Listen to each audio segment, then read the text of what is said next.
నమస్తే. మీరు వింటున్నారు ప్రేమ అన్మోల్ హోతా హై వాణి. నేను మీ హోస్ట్ వాణి. గత ఎపిసోడ్లో స్వప్నిల్తో జరిగిన సరదా సంభాషణ వల్ల నేను కలత చెందాను. ఈరోజు మీరు స్వప్నిల్ క్షమాపణ, జన్మజన్మల ప్రేమ గురించి నా మనసులోని తాత్విక నిర్వచనం, ఆడంబరాల పట్ల నాన్న ఆందోళన, మరియు స్వప్నిల్ కుటుంబం ఇండియాకు చేరుకున్న తర్వాత అత్తగారి ఇంటి నుండి అందిన మొదటి ఆదేశం గురించి వింటారు. అపోహ మరియు ప్రేమ నిర్వచనం. బుజ్జగింపు. నా ఘాటైన స్పందనతో స్వప్నిల్ వెంటనే సర్దుకుని తన తప్పును ఒప్పుకున్నాడు. ప్రజలు తననే గుడ్డివాడు అంటున్నారని అతను భావించాడు. నన్ను ఎగతాళి చేసేంత అల్పమైన వ్యక్తి అతను కాదని నాకు అర్థమైంది. ప్రేమ తత్వం. ఒక సుఖవంతమైన భార్యగా ఉండాలంటే నేను స్వప్నిల్ను నాకంటే ఎక్కువగా ప్రేమించాలని నిర్ణయించుకున్నాను. ప్రేమకు ఒక కొత్త నిర్వచనాన్ని ఇచ్చాను. ప్రేమ అంటే ఆత్మ నుండి ఆత్మ వరకు అనుభవించే ఒక అదృశ్య అనుభూతి. జన్మల బంధం. స్వప్నిల్ మరియు నా శరీరాల్లో రెండు వేర్వేరు ఆత్మలు ఉన్నాయని, మా మధ్య ప్రేమ సంప్రదాయం బహుశా జన్మజన్మల నుండి ఉందని నాకు అనిపించింది. నా అమెరికా ప్రయాణానికి ఆ విధాతే మార్గం సుగమం చేశాడు. స్వేచ్ఛా సమయం. ఇప్పుడు మా ఆత్మలకు అన్ని రకాల స్వేచ్ఛ లభించే గడియ దగ్గరపడింది. అక్కడ మా శరీరాలు కూడా ఏకమవ్వచ్చు. ఆడంబరంపై చర్చ. నాన్న ఆందోళన. మరుసటి రోజు నాన్న నా వివాహ ఆహ్వాన పత్రికను చూస్తున్నారు.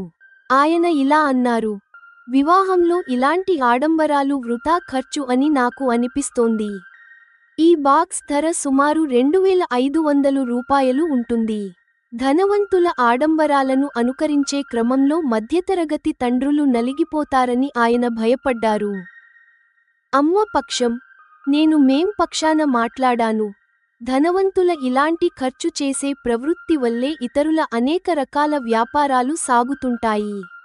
వారి నిర్ణయాలకు వ్యతిరేకంగా మాట్లాడి సమస్యను సృష్టించడం నాకు ఇష్టం లేదని, పరిష్కారాన్ని అందించడమే నా ఉద్దేశమని చెప్పాను. భావోద్వేగ స్మరణ. నాన్న ఆత్మవిమర్శ చేసుకుంటూ దీనిని అంగీకరించారు. మేమిద్దరం దివంగత అమ్మ మరియు అన్నయ్యను గుర్తు చేసుకున్నాము. ఇంతటి ప్రతిష్టాత్మక కుటుంబంలో నా వివాహం జరగడం చూసి వారు ఎంత గర్వపడేవారో. కుటుంబం నుండి మొదటి ఆదేశం. రాక. స్వప్నిల్ తన మమ్మీ, డాడీ, నా కాబోయే అత్తమామలు తో కలిసి అలక మేం ఇంటికి చేరుకున్నాడు. రాశీల్, పరాగ్ నేరుగా జలంధర్ వెళ్లారు. కుటుంబ ఆదేశం. స్వప్నిల్ నాకు కాల్ చేసి ఇలా చెప్పాడు: వాణి, వదినగారి పుట్టింటి వారు తమ కూతురు, అల్లుడు మరియు మనవరాలి మొదటి రాక సందర్భంగా ఒక గొప్ప కార్యక్రమాన్ని ఏర్పాటు చేస్తున్నారు. వదినగారు మనందరినీ ఆ కార్యక్రమానికి తప్పనిసరిగా హాజరు కావాలని ఆదేశించారు. ఇప్పుడు స్వప్నిల్ కుటుంబం అంతా నా నగరంలోనే ఉంది.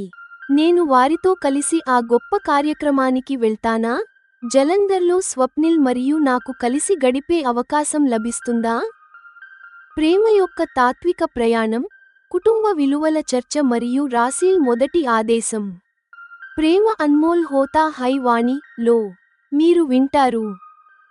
ఎపిసోడ్ 68. ప్రేమ తాత్విక నిర్వచనం, ఆడంబరంపై చర్చ మరియు కుటుంబం నుండి మొదటి ఆదేశం. అరెరే వాణి, నువ్వు తప్పుగా ఆలోచిస్తున్నావు. నిన్ను గుడ్డిదానివి అనేవాడు వాడే గుడ్డివాడు. నేను అసలు అలా ఆలోచించలేను అని స్వప్నిల్ బుజ్జగిస్తూ అన్నాడు. మీ ఉద్దేశ్యం అది కాకపోతే మరి అలా ఎందుకు అన్నారు? నేను వివరణ కోరుతున్నాను. జనాలు నా గురించి అలా అంటున్నారని నేను భావించాను. ఇంతటి యోగ్యురాలైన కూతురు, సోదరి ఏ గుడ్డివాడికి దక్కబోతోంది అని వారు అంటున్నారని నా ఉద్దేశ్యం. తెలియకుండానే నీ మనసు నొప్పించాను, నన్ను క్షమించు అని స్వప్నిల్ వేడుకున్నాడు. అయితే ఇది నన్ను ఇంకా బాధించే విషయానికి. మీలాంటి యోగ్యుడైన వ్యక్తిని ఎవరైనా అబద్ధంగా కూడా తక్కువ చేసి మాట్లాడితే నేను సహించలేను. ఇప్పుడు నాకు అర్థమవుతోంది. తన భార్యను ఎవరైనా ఎగతాళి చేస్తే చూసి సంతోషించే అల్పమైన వ్యక్తి స్వప్నిల్ కాదని. సరే, ఇప్పుడు దీనికి నన్ను క్షమించు. నిన్ను బాధపెట్టాలని నేను కాల్ చేయలేదు. మమ్మీ, పాప, అన్నయ్య మరియు వదినతో కలిసి నేను 4 రోజుల్లో భారత్ చేరుకుంటున్నామని చెప్పాలనుకున్నాను అని స్వప్నిల్ తన తప్పును ఒప్పుకుంటూ చెప్పాడు. అరే వావ్! అంటే ఈసారి నాకు రాశీల్తో ఎక్కువ సమయం గడిపే అవకాశం లభిస్తుంది అని నేను సంతోషంగా అన్నాను. వదినగారు వారం రోజుల పాటు జలంధర్ వెళ్తారు. ఆమె తన పుట్టింటిని వదిలి చాలా కాలమైంది. అందుకే అందరి మధ్య ఉండాలని కోరుకుంటున్నారు అని స్వప్నిల్ చెప్పాడు. అది సరైనదే, రాశీల్ భావాలను నేను ఊహించగలుగుతున్నాను. ఈ విధంగా మా మాటలు పూర్తయ్యాయి. నేను ఆలోచించడం మొదలుపెట్టాను. స్వప్నిల్ను తేలికగా తీసుకోవడం ఆపేయాలి. అతను నన్ను ఎంతగా ప్రేమిస్తున్నాడంటే ప్రతిచోటా, ప్రతి సమయంలో తనను నాకంటే తక్కువగా చేసుకుంటాడు. తను నాకంటే తెలివైనవాడు అని నిరూపించుకోవడానికి ఎప్పుడూ ప్రయత్నించడు. స్వప్నిల్తో మాట్లాడేటప్పుడు నేను ఎప్పుడూ సంయమనంతో ఉండాలని నిర్ణయించుకున్నాను. ఒక సుఖవంతమైన భార్యగా ఉండాలంటే స్వప్నిల్ను నాకంటే యోగ్యుడిగా, తెలివైనవాడిగా అంగీకరించాలి. నిజం కూడా అదే కదా. సుఖవంతమైన భార్యగా ఉండాలంటే నేను స్వప్నిల్ను నాకంటే ఎక్కువగా ప్రేమించాలి. నా ప్రేమ గురించి ఆలోచిస్తుంటే నాకు అలక మేం, పరాగ్ మరియు స్వప్నిల్ తమ ప్రియతములపై చూపే ప్రేమ గుర్తుకు వచ్చింది. అప్పుడు నా మనసులో వింతైన ఆలోచనల పరంపర మొదలైంది. అలక మేం ప్రేమ నా నాన్నకు ఎప్పుడూ తెలియనే లేదు.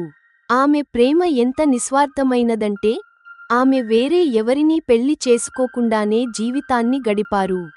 పరాగ్ 13 ఏళ్ల వయసు నుండే రాశీల్ను ప్రేమించాడు. కాని ఆమెకు విడాకులు వచ్చిన తర్వాతే ఆమెను పొందగలిగాడు. అయినా పరాగ్ ఆమెను పెళ్లి చేసుకున్నాడు. నన్ను ప్రేమించే స్వప్నిల్ ఇతర అమ్మాయిలతో శారీరక సంబంధాలు కలిగి ఉన్నా అతను వారిని ప్రేమించలేదు. అతను నన్ను ప్రేమించాడు. అయినా శారీరక సంబంధం కోసం పెళ్లి వరకు ఓపిక పట్టాడు. నాకు నా నాన్న గుర్తుకు వచ్చారు.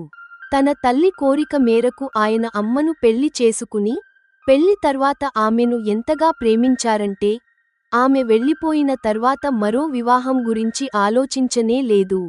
నిజానికి ప్రేమ ఎన్ని రకాలు?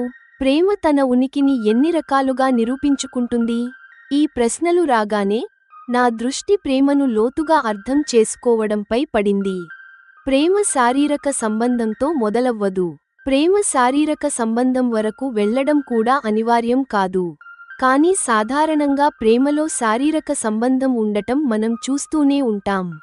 ప్రేమను నా అనుభవంతో నిర్వచించాలనుకుంటే నేను ఎలా వ్యక్తం చేస్తాను అని ఆలోచిస్తున్నాను.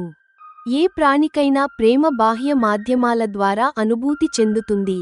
ఆ మాధ్యమాలు శరీరం, వినికిడి, వాసన లేదా రుచి కావచ్చు. అయినా ప్రేమ అంటే నిజానికి ఆత్మ నుండి ఆత్మ వరకు అనుభవించే ఒక అదృశ్య అనుభూతి. ఆత్మ నుండి ఆత్మ వరకు కలిగే ప్రేమ నిజానికి శరీరాలు లేనిదే వ్యక్తమవ్వలేదు.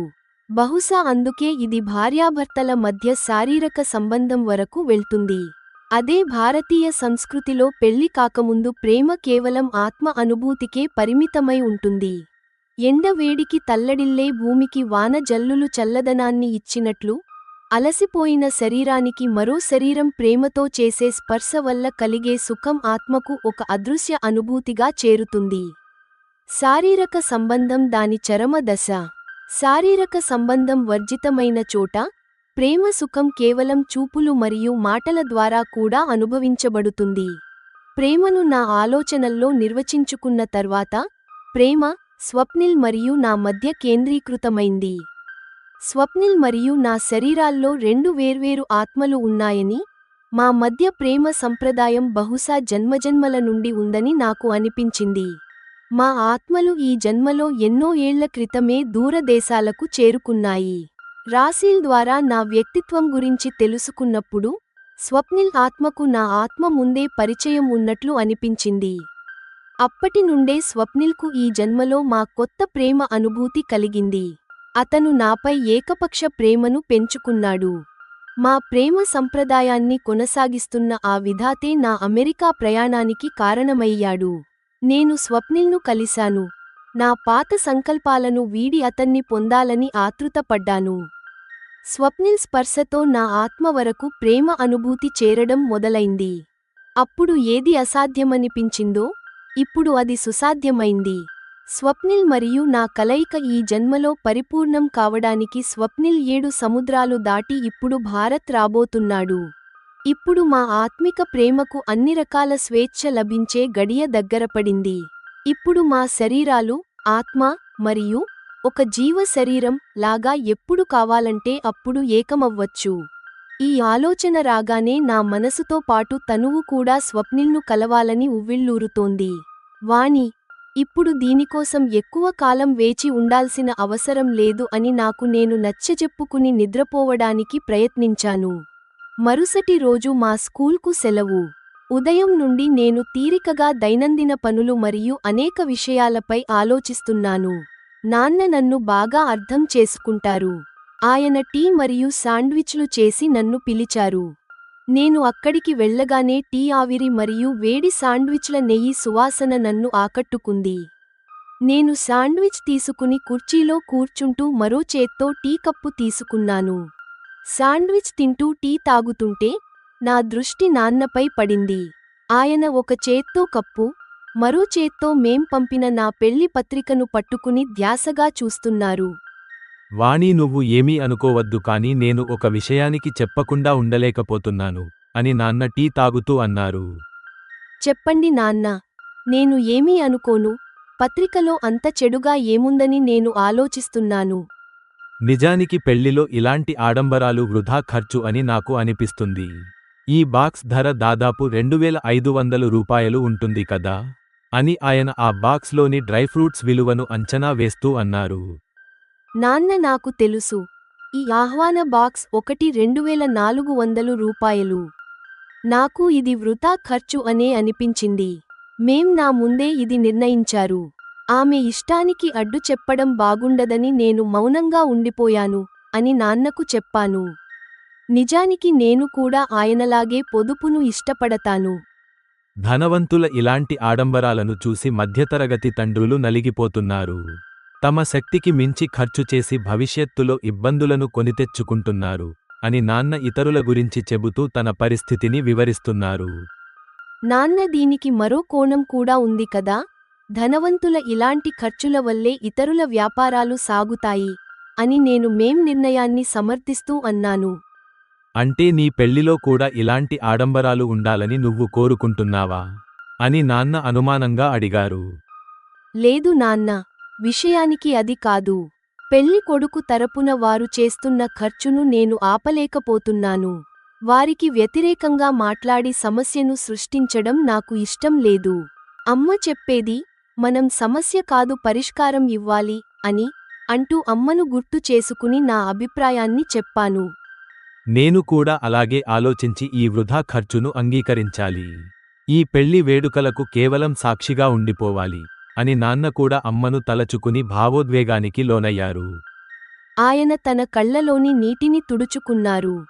ఈరోజు అమ్మ, అన్నయ్య ఉంటే ఎంత గర్వపడేవారో నా పెళ్లి ఇంతటి గొప్ప కుటుంబంలో జరుగుతున్నందుకు అని నేను కూడా బాధపడ్డాను. సంభాషణ ఎక్కడ మొదలై ఎక్కడ ముగిసింది.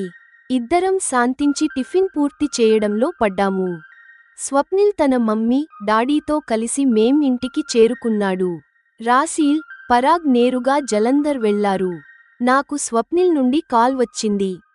వాణి, వదినగారి పుట్టింటి వారు ఒక గొప్ప కార్యక్రమాన్ని ఏర్పాటు చేస్తున్నారు. వదినగారు మనందరినీ ఆ కార్యక్రమానికి తప్పనిసరిగా రమ్మని చెప్పారు అని స్వప్నిల్ చెప్పాడు. జెమినాయ్ సమీక్ష మరియు ముగింపు. ప్రియమైన శ్రోతలారా, ఎపిసోడ్ 68 ప్రేమ యొక్క తాత్విక కోణాన్ని మరియు కుటుంబ విలువల మధ్య సమతుల్యతను చాటి చెబుతుంది. తర్వాతి భాగంలో ఏం జరుగుతుందో వేచి చూడండి. ఎపిసోడ్ 68 సమాప్తం.